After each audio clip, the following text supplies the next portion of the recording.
ए उसो भए 3 तोला उ पसेको अनि अहिलेकोमा त धेरै नै हो नि अनि अहिलेको जमानामा त अनि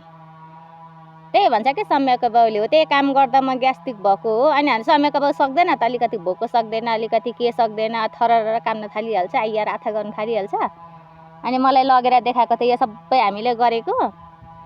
मलाई यहाँ खासमा त आउनु पनि मन त पर्दैन देखाउनु मात्रै लेख्यो भन्दै देखाइरहेको थियो क्या यो सबै त गाह्रा लाखहरू देखाउँदै थियो क्या मलाई अनि बर्खे धान पाक्थ्यो अनि हाम्रो अरू खेतहरू थिएन अब यहाँ आउँदै बर्खे धान पाक्ने सुरु भएन अनि यो अमृतसर रोपेको बाबैले अब जग्गा त हाम्रो देशीपट्टिका बाबुहरू भए पनि बाबैले माथि कर्मी अभिमानेको बाबुलाई बन्दकी बेचेको त्यो त्यही सुनहरू बन्दकी राखेर अनि कुना खेत काँसीको हिजोसम्म काँसी भएन अनि घरतिरको लिची बारीमा माथि यामे भोराको आमा दुम्सिनी आमाको थैली थियो अनि त्यहाँ काकीले 10 पाती धान भरिरहन्थ्यो सालै पछि त्यो पनि उकासेर ल्याए अनि कहाँ यहाँ निजी जग्गा थियो त अनि कसले चाहिँ त्यति साह्रो अनि सम्पत्ति खाइदिएको अनि तपाईको बाउले कि नि त झगडा यो अनि अमृतसर बारी पुरा चाहिँ यो तेर्सो अनि माथि कान्छाको बाबुसँग अनि झगडा खेद्दा त्यसरी खर्च भयो अनि बाबैले अनि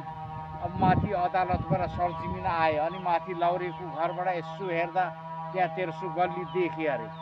बाबैको भने अनुसार अनि ए यो त अनि भीमबहादुरकै जग्गा ठहरियो भनेर सरजिमिनले त्यस्तो सरजिमिन गरी लगेर अनि अनि म सानै थिएँ यहाँ अंश बाँड्न आमाले ल्याउनु भयो र अनि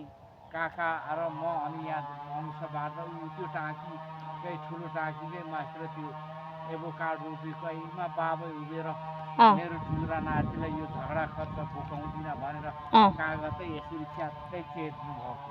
अनि मैले अनि यता त्यो रुख पनि हाम्रै पर्छ नि हैन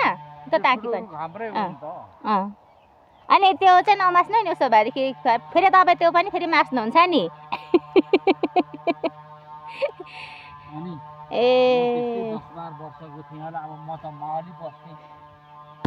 तपाईँ नहुँदा चाहिँ यो बारीहरू चाहिँ बन्दकी थिएन यो बारीहरू त बन्दकी थिएन बोजूले खान्थ्यो नि त्यतिखेर होइन कि तपाईँलाई दिन्थ्यो अलिअलि बोजूले के खानुहुन्थ्यो ए उसो भए तपाईँले बिहा गरेर आएर मात्रै त यो अंश दिएको नि होइन बिहा नगरिन्जेल त तपाईँले उयो खोज्नु भएन नि त अंश दिएको त के अस्ति नै बाढी राखेको थियो आएर हामीले कमाउन थाल्यौँ त्यति ए अंश चाहिँ पहिल्यै बिहा नगरिन दिएको तपाईँले म चाहिँ सानै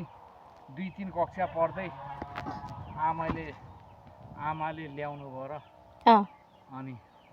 बाँडेको नि ए उसो भए यो अंश चाहिँ तपाईँ म त उहिले नै ए मलाई कतातिर रोज्छ